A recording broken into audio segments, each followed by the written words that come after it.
NFL chase or fade time. So agree or disagree with these statements about this weekend's NFL Divisional Round. So over on the DK Sportsbook, you can find a section called Divisional Specials. One of those is who will have the most passing yards for Divisional Weekend. The favorite right now, Tom Brady, plus 400. Chase or fade that Brady will be the top passer this weekend, Pearce? We're going to fade this. It's dangerous because we know that Tampa is going to go out and throw the ball.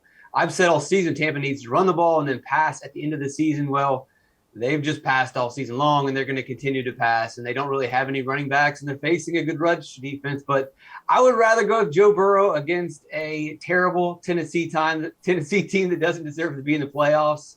24th in terms of strength of schedule. You look at what Tennessee does against the pass, bottom third in yards allowed, bottom third in yards after catch, bottom third in ADOT. That's kind of what you want to attack with the Bengals, with Jamar Chase. It's going to be Joe Burrow that lights up the Tennessee Titans this weekend.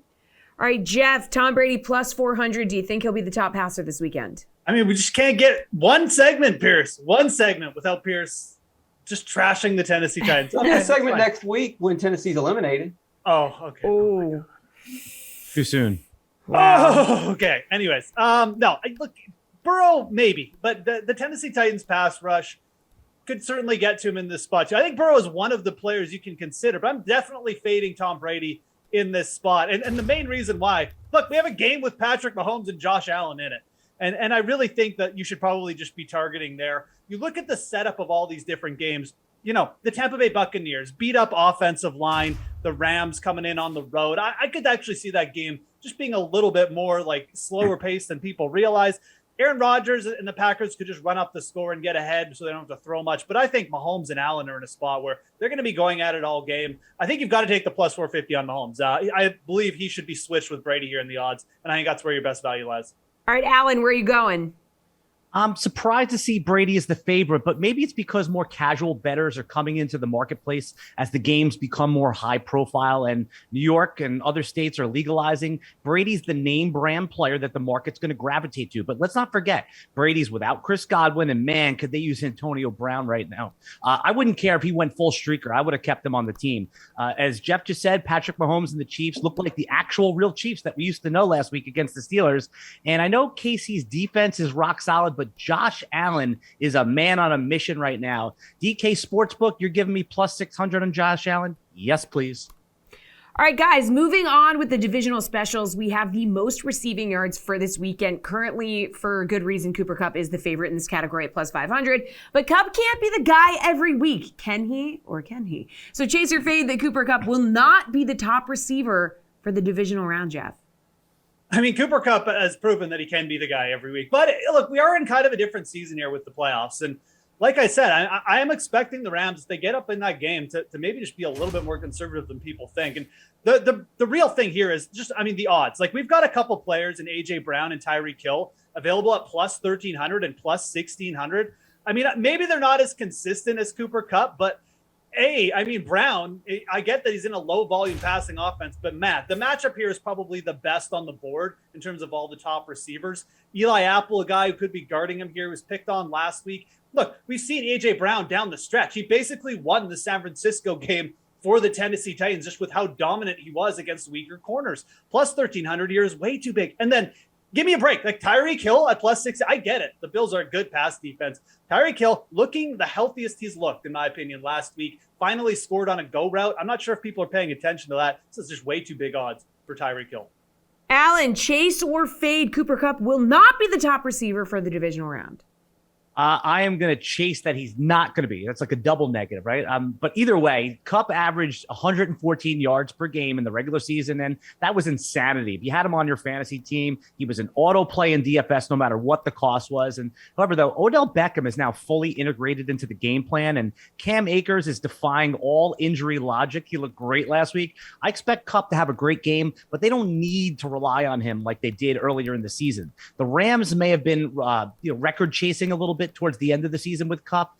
And as Geoff just said, A.J. Brown at plus 1,300 stuck out for me. The Titans will need A.J. Brown, and who knows what we're going to get from Derrick Henry. If Henry's himself, great. A.J. Brown will have more room to operate. And if he's not, I think you could give A.J. Brown 15 targets coming off the bus. Not to mention, Brown can house any of those short slants. He's a yak monster. All right, Pearce, what do we think? Fade that he is not the top receiver because he will be the top receiver. You can dismiss last week's game. That was a lot of game script. And also, Akers had a really good game. I don't see Akers running all over Tampa. I would be, I expect Los Angeles to have to pass the ball. And if that's the case, in a must-win game, obviously, they're going to lean on Cooper Kupp. Now, you mentioned yards after a catch, Alan. Look at the number one yards after the catch receiver in football. It's Cooper Kupp at 846, and he's facing Tampa, who ranked 27th in yards after the catch. They line him up everywhere. They get him the ball. They let him run wild, and he's going up against a team that tends to let receivers run wild after catching the ball. All right, looking at some of the other specials, we have some interesting combos like Derrick Henry and Joe Mixon to combine for 150-plus rushing yards. Now, this is Derrick Henry's first game since October, so do you chase or fade that these two will not hit that number? What do we think, Alan? Let's start with Joe Mixon. Since he is playing in Tennessee, the Titans are by far a sneaky worst team to face for your running back. They allowed under 14 points, DraftKings fantasy points per game, and only one receiving touchdown to running backs this year. So we know that Tennessee's defensive line is great, but the linebackers are pretty good at shadowing runners too. So if Cincy is going to beat, if Cincy's going to win, they're going to have to do it through the air. Making a projection for Derrick Henry is kind of a guess. He was inhuman-like, getting 50 carries a game in high school, monster workloads in college, but weirdly was sparingly used in his first couple of years of the NFL. So you need to decide, is his injury breakdown because of his workload, or was it just a freak thing? I'm assuming Henry is himself if he's back, but betting on it is where the rubber meets the road. I would fade this prop. Pierce, would you bet it? Alan seems a little like he's not sure here. I bet against it. I'm going to fade this. They're not going. There's serious volume concerns.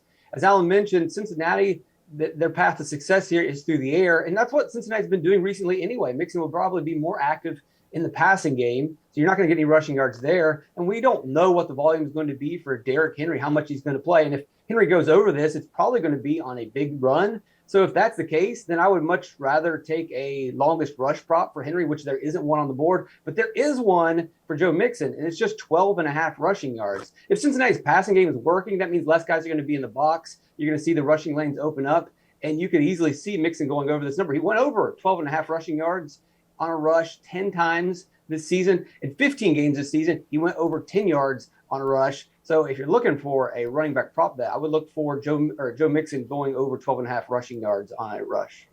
All right, Geoff, what do we think? Derrick Henry, Joe Mixon combining for 150-plus rushing yards. Do you want to chase or fade it? Yeah, so it's kind of a tale of two running backs. I'm not very bullish, like Alan said, on Joe Mixon's prospects here. I think Tennessee is absolutely going to dominate the line. I think their defensive line is going to dominate when they're on defense, and I think it's going to make for a very tough day for Joe Mixon, at least as a runner. On the other side, I'm actually not very scared of using Derrick Henry in any situation. The volume is going to be there. Derrick Henry is the Tennessee Titans offense, and he's been practicing for like 3 weeks now. I think people are going to be very surprised at how much usage he gets in this game. The Cincinnati Bengals rush defense has been really bad of late. Their last 3 games, they allowed well over 5 yards per carry. I'm not going to chase this prop, but I do think you should be looking at betting overs on Derrick Henry. Again, you're probably getting a little bit of a suppressed target here just because of the fact that everyone's worried. Oh, is the usage going to be there? Yeah, he's active. It's a playoff game. The usage is going to be there, guys. So I think this is a very, very good match, and I think Derrick Henry is going to have a big day. All right, looking at the 49ers-Packers game, one of the specials there is Deebo Samuel over 150.5 combined rush and receiving yards. The Packers will likely do everything they can to slow down Deebo, so chase or fade that he can hit this mark in Lambeau, Pearce. I'm going to fade this. That's a pretty big number, and yeah, Green Bay is going to do everything they can to slow him down, but it's basically their system already. Deebo is going to catch these low A-dot passes. He's got one of the lower A-dots in the league, or he gets the ball out of the backfield either way. That's what Green Bay lets you do. They play back. They don't put a lot of guys in the box. They'll give you 10, 15 yards, but they don't allow big plays, and that's what Deebo Samuel does. He makes people miss. He gets out in open space, and he turns regular plays into big plays. But Green Bay is one of the best teams when it comes to missed tackles. Green Bay is one of the best teams when it comes to yards after catch. And then you've got the issues with Jimmy Garoppolo, so I won't go anywhere near this. Geoff, do you want to go anywhere near it?